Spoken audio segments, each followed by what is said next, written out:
Let me show you why pumpkins are becoming so popular in a no-till system. This is a young pumpkin that's been set maybe a week or 2 weeks, and notice that it's sitting on this mat of straw. Now as this thing matures, this mat of straw will stay there, of course, and by the time this pumpkin is ready to sell, the quality then will be superior compared to one that's laying on the bare soil. This is a distinct advantage and a driving force for no-till pumpkins in the United States. You always want to make sure you have a very good uniform, high-density planting of cover crops. Normally, I use rye or rye vetch. I was extremely busy, and so I didn't have a field prepared. This year, we produced oats and field peas. The amount of residue came to 3 tons per acre. Normally, I get up to 4 or 5 tons of rye or rye vetch.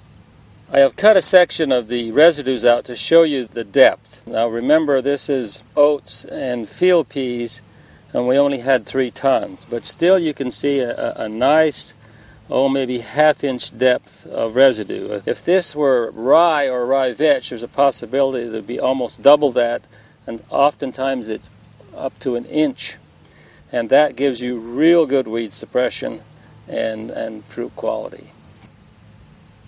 Now the advantage of the enhanced amount of biomass or residues is that you get improved weed control.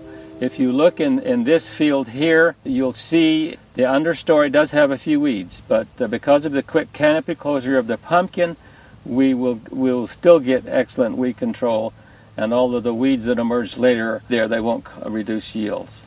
So in this field, the spring oats and field peas, and in some areas of the field we also have Austrian winter peas, were seeded the first week in April, and grew about 4 to 5 feet high, and we rolled them approximately the 10th of June.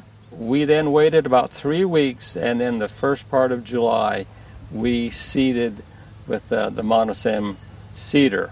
This is late, however. We normally would have seeded earlier, and with rye it tends to mature a little bit faster, so we could get in the field and seed in around the middle of June.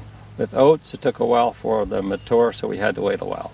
And we plant in 2-row systems. As you can see, we probably have a real good crop here. We have a real good stand.